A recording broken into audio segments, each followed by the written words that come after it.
Joining us now is Neil Quilliam, Associate Fellow of the Middle East and North Africa Program at Chatham House. Welcome, Neil. Thanks for being here. Thank you for having me. So we're hearing about heavy targeting of Iranian oil infrastructure. And also, we got an update from Iran's Red Crescent today, which says 65 schools and 32 medical facilities, hospitals and pharmacies have been targeted in the war. Why do you think civilian sites are being attacked? I'm not sure that they're being deliberately attacked, but there's certainly to use the term, sort of collateral damage in the strikes against these sort of IRGC targets. So, I mean, I only know of one attack on the school, the one that we heard from last week, where over 160 children were killed. I haven't seen or heard these figures that you're just revealing to me, but I would, say with very strong confidence that they're not deliberate targets. Let's talk about Ali Khamenei's successor. Word that a new successor has been chosen. Also, Donald Trump reacting to that, saying he won't last long. What are your thoughts? How might this all play out?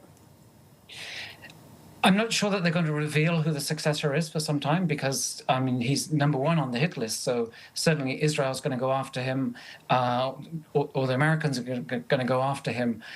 So I'm not sure that they're going to want to, unveil or reveal who that figure actually will be. But I think the one thing we know is that, I mean, for the Iranians, it's important to show that there is continuity, that there is sort of institutional integrity despite, sustaining these 9 days of very severe attacks. But as we saw with Hezbollah in Lebanon, it looks like the Israelis and the Americans will be able to get to whoever they want to and have very good sort of intel on the ground. So whoever that successor is, I doubt that they're going to survive very long as soon as their identity becomes known. Speaking of on the ground, Trump last night, for the first time, did not rule out sending ground troops to Iran, but only for good reason, he says. Your thoughts? Do you see this happening, especially with upcoming midterms and polls showing that the majority of U.S. citizens don't support this war? No, I mean, it's very hard to imagine that the U.S. would commit ground troops to this, to this war at the moment, given the reasons you've just mentioned. It doesn't fit with the MAGA base. Midterms are coming up, and lessons. One would hope that lessons have been learned from Iraq, from Libya, from other theaters. But the one thing we do know about Donald Trump is that we don't know what he's going to do next. So, there is that outlying possibility that he could make that decision to commit ground troops. But from where I'm sitting, from looking at the developments on the ground, it seems highly unlikely that he would really commit that. I'm sure special forces are operating on the ground and are carrying out activities sort of behind enemy lines, as it were. But actually committing ground troops would be a huge development in this, and I very much doubt that it's going to happen. I think it's probably just part of Donald Trump's sort of mind games. He likes to come out with these sort of slightly outrageous comments, and I suspect it sort of fits within that. Do you think the U.S. and Israel's objectives can be achieved without the use of ground troops? I mean, it's really not clear still what those objectives are, but if those objectives are regime change, then no. I mean, our Prime Minister here, the UK, has said quite a few times, you cannot affect regime change from the air. So I don't think those objectives would be achieved. But I'm not sure that regime change really is the objective.